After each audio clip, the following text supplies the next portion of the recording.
제6장.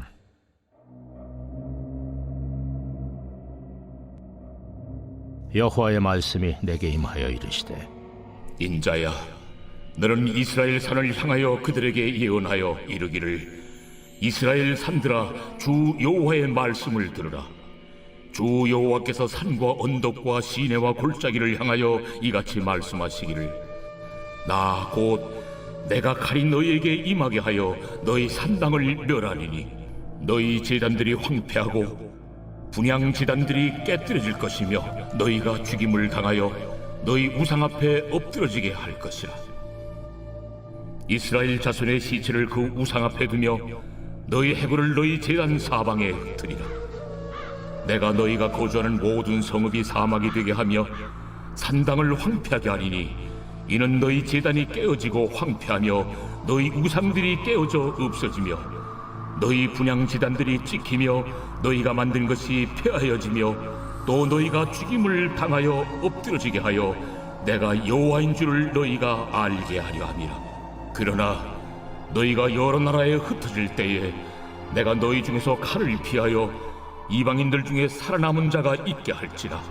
너희 중에서 살아남은 자가 사로잡혀 이방인들 중에 있어서 나를 기억하되 그들이 음란한 마음으로 나를 떠나고 음란한 눈으로 우상을 섬겨 나를 근심하게 한 것을 기억하고 스스로 한탄하리니 이는 그 모든 가증한 일로 악을 행하였습니다. 그때야 그들이 나를 여호와인 줄 알리라. 내가 이런 재앙을 그들에게 내리겠다 한 말이 헛되지 아니하니라. 너는 손뼉을 치고 발을 구리며 말할지어다. 오라, 이스라엘 족속이 모든 가증한 악을 행함으로 마침내 칼과 기근과 전염병에 망하되 먼 데 있는 자는 전염병에 죽고 가까운 데 있는 자는 칼에 엎드려지고 남아있어 에워싸인 자는 기근에 죽으리라.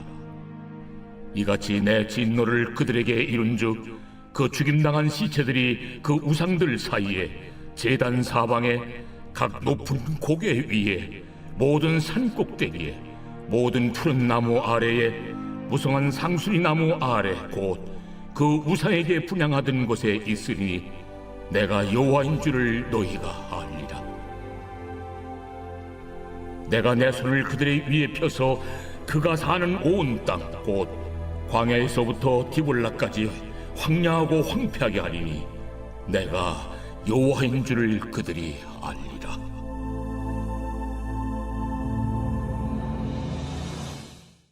오늘의 말씀 에스겔 6장입니다. 에스겔 6장은 세 가지 단락으로 나누어집니다.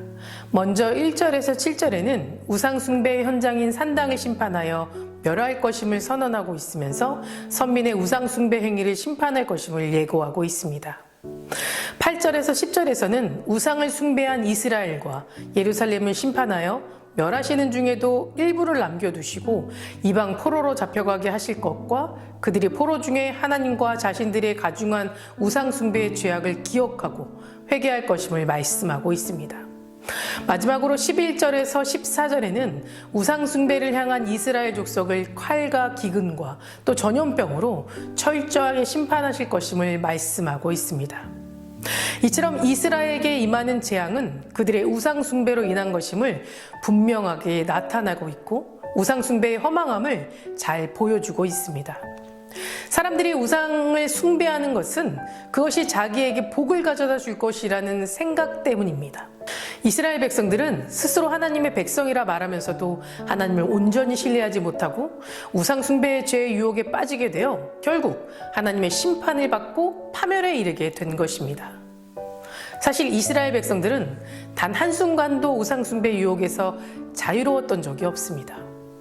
그들은 하나님의 은혜와 능력으로 애굽에서 구원받은 지 얼마 되지 않아서 광야에서 금송아지로 우상을 숭배하였고 가나안의 모함에 가까이 이르러서는 바알부올의 우상을 숭배하였고 또 가나안에 입성하여서는 각종 우상들을 숭배하였습니다. 이스라엘은 이렇게 거듭되는 우상 숭배로 인하여 하나님의 책망과 징계 그리고 심판을 받게 된 겁니다. 그러나 그들은 그러한 심판에도 불구하고 우상 숭배의 유혹을 떨쳐버리지 못했습니다. 그들은 하나님의 심판을 받으면 잠시 우상 숭배에서 떠났다가 얼마 지나지 않아 다시 우상 숭배 유혹에 빠지고 말았습니다. 이렇듯 그들이 반복적으로 우상숭배를 하는 이유는 무엇일까요? 그것은 사람들에게 참으로 매혹적으로 다가오기 때문입니다. 우상숭배뿐만 아니라 온갖 마귀의 유혹은 사람들로 하여금 그것을 뿌리치지 못하게 만들고 더 깊이 빠져버리게 만들어버립니다. 그 이유는 인간의 정욕 때문입니다. 다시 말해서 어떤 한 가지의 것을 죽도록 바라고 원하는 인간의 욕망 때문인 겁니다. 사도 요한은 요한일서 2장 16절 말씀을 통해서 이렇게 말씀하셨습니다. 육신의 정욕과 안목의 정욕과 이생의 자랑이다 라고 말입니다. 마귀는 지금도 이 세 가지의 방법을 가지고 우리에게 접근합니다. 마귀의 유혹은 예수님도 피해가지는 못했습니다. 예수님은 세례 요한에게 세례를 받으신 이후에 40일 밤낮으로 금식하신 이후 바로 광야에서 사탄에게 3번이나 유혹을 받으셨습니다. 첫 번째 유혹은 이 돌들로 떡덩어리가 되게 하라입니다. 40일을 금식하신 예수님에게 가장 필요한 것, 먹을 것, 이 육신의 만족을 가지고 유혹하고 있는 겁니다. 그리고 두 번째 유혹은 마귀가 예수님을 거룩한 성으로 데려다가 성전 꼭대기에 세우고 이렇게 말합니다. 내가 만일 하나님의 아들이거든 뛰어내리라. 그러면 너희 천사들이 너를 받들고 내려가지 않겠느냐라고 말입니다. 만왕의 왕이신 예수님이 성전 위에서 떨어질 때 천사들이 호령하며 그의 몸과 발을 받쳐주면서 영화의 한 장면처럼 내려오게 된다면 아마 모든 사람들이 예수님의 위대하심을 찬양하게 될 겁니다. 이것은 사람들에게 좋게 보이려는 인간의 욕망에 대해, 즉 안목의 정욕에 대한 시험인 겁니다. 마지막 세 번째 유혹은 마귀가 지극히 높은 산으로 가서 천하 만국과 그의 영광을 보여주며 만일 나에게 엎드려 경배하면 이 모든 것을 내게 주리라 라고 말합니다. 세상의 것을 다 얻을 때 같이 얻게 될 세상의 자랑에 대해 예수님도 이 자랑을 취할 수 있다라고 유혹합니다. 마귀는 태초에 인간인 아담과 하와를 넘어뜨릴 때도 동일한 방법을 이용했습니다. 창세기 3장 6절 말씀에 보면 여자가 그 나무를 본즉 먹음직도 하고 보암직도 하고 지혜롭게 할 만큼 탐스럽기도 한 나무인지라 여자가 그 열매를 따먹고 자기와 함께 있는 남편에게도 주매 그도 먹은지라 라고 되어 있습니다. 먹음직하다라는 것은 육신의 정욕입니다. 보암직하다라는 것은 안목의 정욕입니다. 지혜롭게 할 만큼 탐스럽기도 하다라는 것은 이생의 자랑입니다. 지금 또 마귀는 동일한 방법으로 우리를 넘어뜨리려고 혈안이 되어 있습니다. 우리는 더 이상 속아 넘어가지 말아야 합니다. 결코 흔들릴 수 없는 하나님 나라 안에서 사탄이 직접적으로 할 수 있는 것은 아무것도 없다라는 사실입니다. 요한일서 3장 8절의 말씀입니다. 죄를 짓는 자는 마귀에게 속하나니 마귀는 처음부터 범죄하니라. 하나님의 아들이 나타나신 것은 마귀의 일을 멸하려 하심이니라. 사랑하는 성도 여러분, 우리는 마귀의 일을 멸하시기 위해 이 땅에 예수님이 오셨다는 사실을 믿으며 기억하며 살아가시기 바랍니다. 그렇다면 우리는 어떻게 하면 이 모든 유혹을 이겨낼 수 있는 걸까요? 우리의 첫째 관심이 언제나 하나님의 말씀으로 채워지는 것이 우리에게 유일한 방법이라고 확신합니다.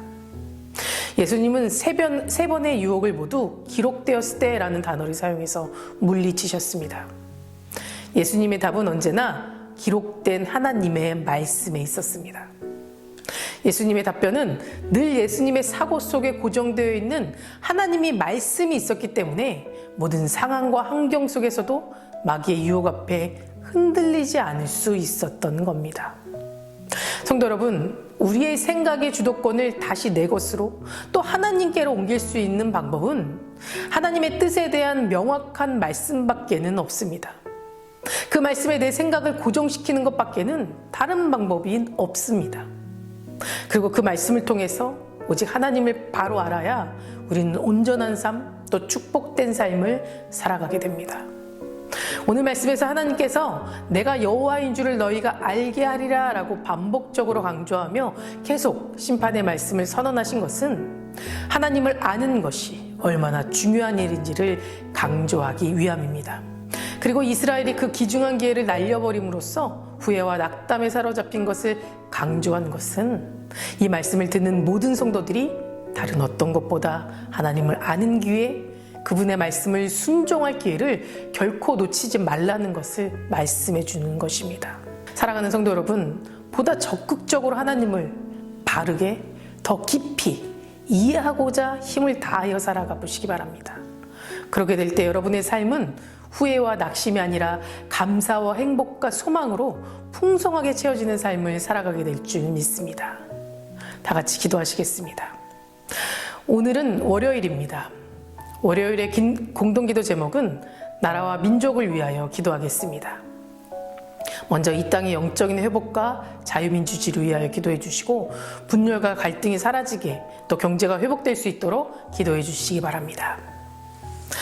사랑과 은혜가 충만하신 하나님, 오늘도 주님 앞에 나아옵니다. 우리가 이 세상을 살아가면서 하나님을 바르게 알고 더 깊이 이해하며 살아가길 원합니다. 말씀을 묵상하며 하나님의 뜻을 구하고 하나님의 마음을 깨달아 알게 하시고 하나님께 기도하는 삶 살아갈 수 있도록 인도하여 주시옵소서.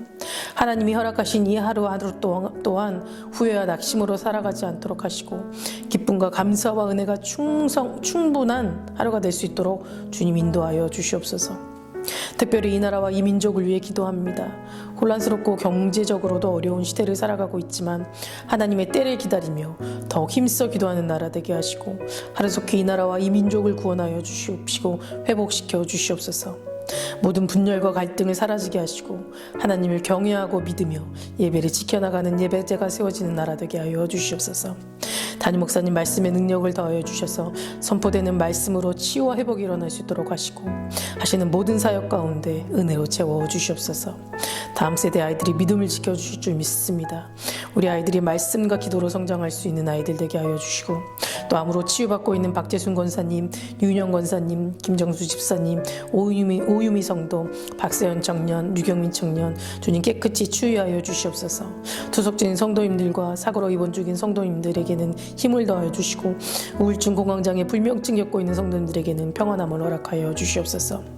새벽마다 1000번째 드리며 간구하는 기도 제목 안에 주님께서 응답하여 주실 줄 믿사오며 예수 그리스도 이름으로 간절히 기도드립니다. 아멘.